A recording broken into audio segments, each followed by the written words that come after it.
Hi everyone, welcome or welcome back to another new video. And if you are someone who are willing to join ISER और IIT 2024 के लिए जो apply करना चाहते हैं वो जो IIT का एग्जाम देना चाहते हैं, this is going to be a very important video for all those students because जब तक आपको प्रोज एंड कॉन्स नहीं पता होंगे आइजर ज्वाइन करने के या किसी भी रिसर्च इंस्टीट्यूट ज्वाइन करने के in India, then you might regret in the future. Okay, आपको रिग्रेट हो सकता है फ्यूचर में।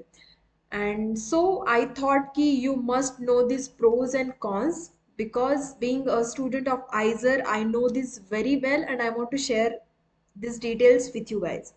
So let's start in this video. हम देखते हैं कि ISER या फिर कोई भी रिसर्च इंस्टीट्यूट आप ज्वाइन करते हैं तो उसके प्रोज एंड कॉन्स क्या होंगे, मतलब अच्छी बातें क्या है एंड डिसएडवांटेजेस क्या है। ओके, सो चलो स्टार्ट करते हैं।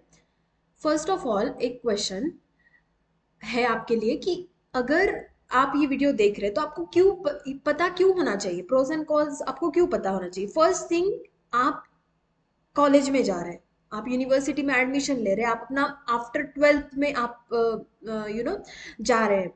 तो दिस इज पॉइंट वेर आपका फ्यूचर डिसाइड होता है। ओके, एंड अगर आपका कॉलेज या आप जिस भी इंस्टीट्यूट में जा रहे हैं वो कैसा है, क्या होता है, ये सारी चीजें अगर आपको नहीं पता होंगी तो that will be directly affecting your future. So जैसे कि मैंने आपको बताया कि आप कॉलेज में जाने वाले हैं तो डायरेक्टली ये फ्यूचर आपका डिसाइड करेगा। सो अगर आपके फ्यूचर के बारे में कंसर्न है तो this is going to be a important thing. Second thing कि आप मिस्टेक ना करें। आप किसी भी कॉलेज में एडमिशन ले रहे, if you are going to take admission in any college और एनी इंस्टीट्यूट, ओके, ऐसा नहीं है कि आपको सारी चीजें पता है। Being a student of research institute itself, IISER, okay, IISER, I am a student of IISER, so IISER Bhopal. So ये अगर हमें कुछ जो ज्यादा चीजें पता है वो शायद ही आपको नहीं पता है ना। तो अगर हमने कोई मिस्टेक्स की है या किसी आपके सीनियर्स ने कुछ मिस्टेक की है तो उनसे आपको सीखना चाहिए। तो आई थॉट दिस, सो आपको उनकी मिस्टेक से सीखना चाहिए। And third thing and the most important thing, आपको रिग्रेट नहीं होना चाहिए। आपका ठीक है, आप एग्जाम दे देंगे, क्रैक कर देंगे, आप पास भी हो जाएंगे एंड आपके क्लासेस स्टार्ट हो जाएंगे, आप एडमिशन ले लेंगे, आप यहाँ पे आ जाएंगे। देन कहीं जाके बाद में आपको रिग्रेट ना हो, इसके लिए आपको ये सारी चीजें पता होनी चाहिए। सो देखते हैं, स्टार्टिंग करते हैं हम प्रोज से। सो देखो, फर्स्ट ऑफ ऑल जो अच्छी बातें हैं, फैकल्टी।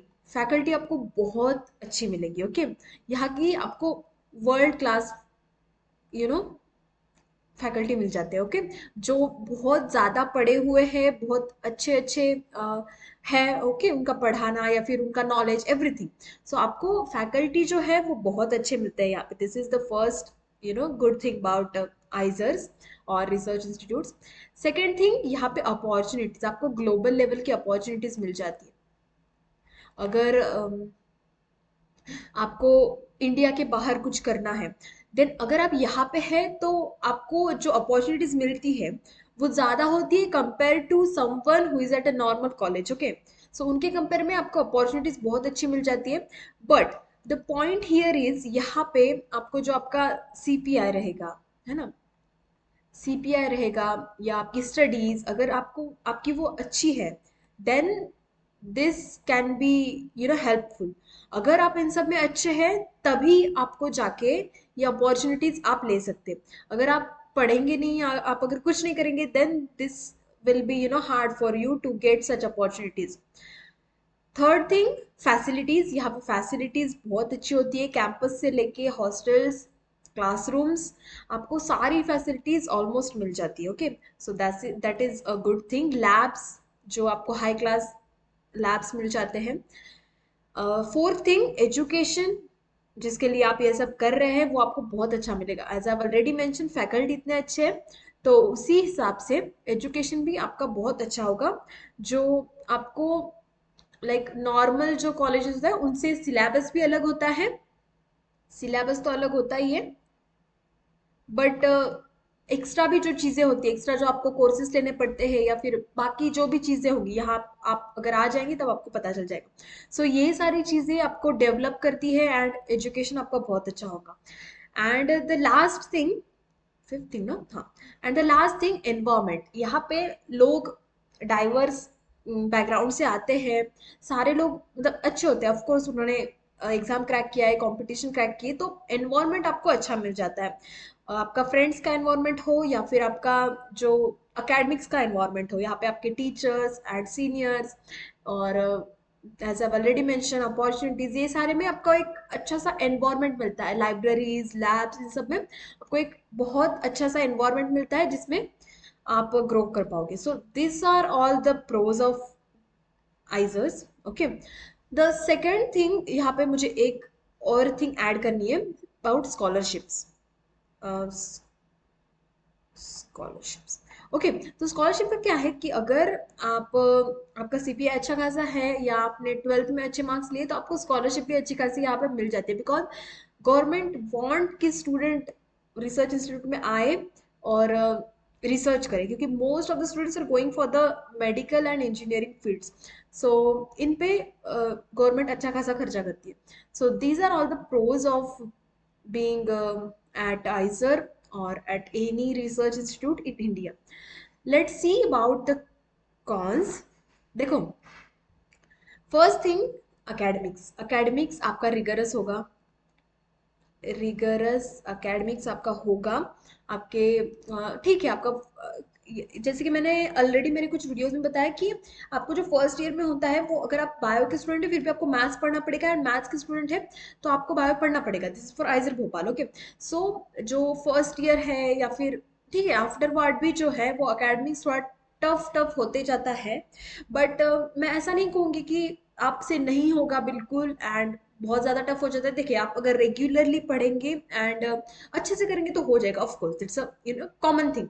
बट अगर आप कहते हैं कि मैं बस एग्जाम के पहले पढ़ लूंगा या पढ़ लूंगी, पूरे सेमेस्टर कुछ नहीं करना है, बस एग्जाम आ जाए तो पढ़ लेंगे हो जाएगा, अगर आप ऐसा सोच रहे then you know this is going to be hard for you. So academics rigorous होता है, वर्कलोड ज़्यादा होता है, वर्कलोड होता है ज़्यादा, and it's not just about workload. आपकी जो एक्स्ट्रा करिकुलर एक्टिविटीज़ होती है, यहाँ पे जो इवेंट्स होते हैं, फंक्शंस होते हैं, बाकी की जो आपके स्टूडेंट एक्टिविटीज़ जो होती है, उन सब वो भी अच्छी खासी होती है, तो ये थोड़ा ये हो जाता है, बैलेंस हो जाता है।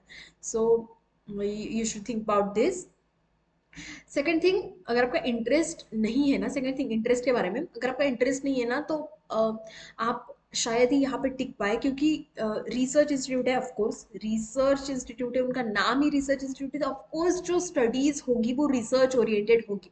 अगर स्टडीज रिसर्च ओरिएंटेड है तो आपको इंटरेस्ट अगर होगा रिसर्च में, then this will be a very good place for you, and if not you might get bored, or I should not say bore, but you might get pressure, आपको वो pressure feel होगा कि हम क्या कर रहे हैं, ये हमें इंटरेस्ट नहीं है एंड ये सब करना पड़ रहा है, लैब में काम करना पड़ रहा है एंड ये सारी चीज़ें।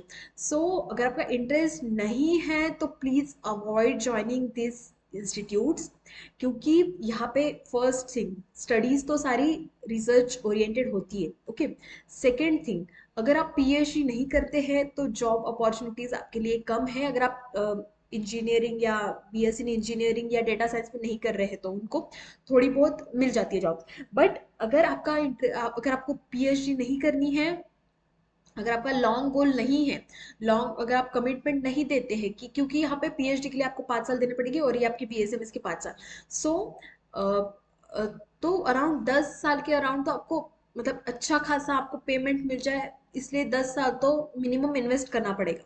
ओके, बाकी स्टाइपेंड वाइपेंड तो मिलता ही जाएगा आपको, बट अपार्ट फ्रॉम दैट अगर आपको अच्छा खासा इनकम चाहिए then you will have to put your time and efforts. Okay, so अगर इंटरेस्ट नहीं होगा तो ये सारी चीज़ें आपके लिए हार्ड होगी।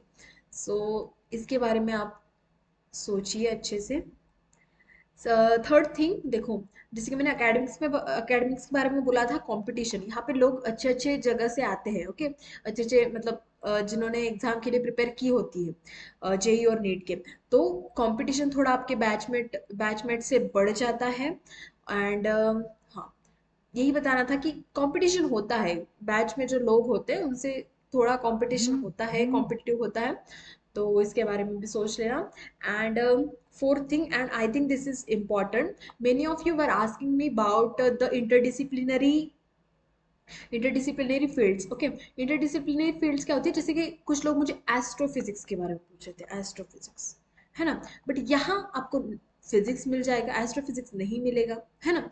तो ऐसे अगर कुछ इंटरडिसिप्लिनरी फील्ड्स में आपको इंटरेस्ट है, देन ऐसे exactly this courses IISERs offer नहीं करते हैं। वो आपको नेचुरल साइंस में नॉर्मल कोर्सेज ऑफर करेंगे, biological sciences, chemical sciences, engineering sciences, physics, है ना। ऐसे जो कोर्सेस है वो आपको ऑफर करेंगे। सो आपका जो स्पेशलाइजेशन होता है वो लिमिटेड हो जाता है। अगर आप सोच रहे हैं कि मुझे आगे जाके नासा में काम करना है, मुझे इसरो में काम करना है, मुझे एस्ट्रोफिजिक्स पढ़ना है, then your focus will not be towards astrophysics at the start of your semester और at the start of your journey at IISER, है ना। यहाँ पे आपको पहले फिजिक्स पढ़ाया जाएगा, है ना, वो भी नेचुरल साइंस वाला बेसिक फिजिक्स, है ना। उसके बाद ही आप एस्ट्रोफिजिक्स में आगे जाके स्पेशलाइजेशन कर सकते हैं। सो ये जो इंटरडिसिप्लिनरी फील्ड्स है, अगर आपको बेसिक साइंसेस में इंटरेस्ट है, अगर आपको नेचुरल साइंसेस में इंटरेस्ट है, then you can come here, आपको कोर्सेज मिल जाएंगे। बट आपको अगर इस ऐसे कुछ सब्जेक्ट्स में इंटरेस्ट है, देन ऐसे सब्जेक्ट्स आइजर्स मोस्टली प्रोवाइड नहीं करते। ओके, ऐसे स्पेसिफिक कोर्सेज नहीं प्रोवाइड करते। तो अगर आपका एम है यही करना है, तो I think you should go for something else. But अगर आप अभी श्योर नहीं है कि आगे चल के क्या करना है, किस फील्ड में करना है, कैसे करना है, then you can start with the basic or natural sciences, then you can go for the further studies. Okay, ये सारी चीज़ें थी जो मुझे आपको बतानी थी इस वीडियो में। It's been a long, I couldn't upload any video on my channel, but anyways I'm back.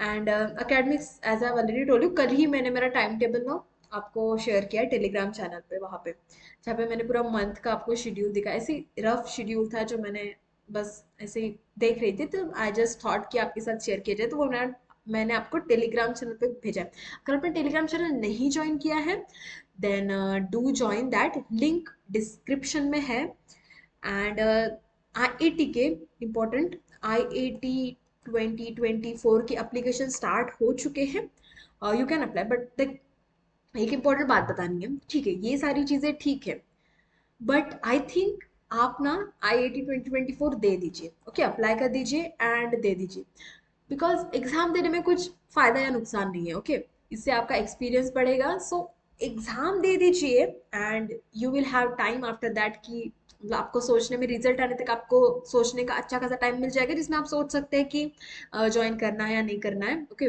उसके लिए सिलेक्शन भी होना चाहिए। सो ओके, सो एग्जाम दे दीजिए, इट्स नॉट, कुछ इसमें नुकसान नहीं है, तो एग्जाम दे दीजिए। Okay, thank you. Telegram channel join कर लीजिए, लिंक मैंने डिस्क्रिप्शन में दिया है। अगर वीडियो अच्छा लगा तो लाइक कर दीजिए, शेयर कर दीजिए and subscribe to my channel. Bye bye, I'll see you soon in the next video. Till then, take care of yourself, keep learning, and keep studying. All the best. Bye.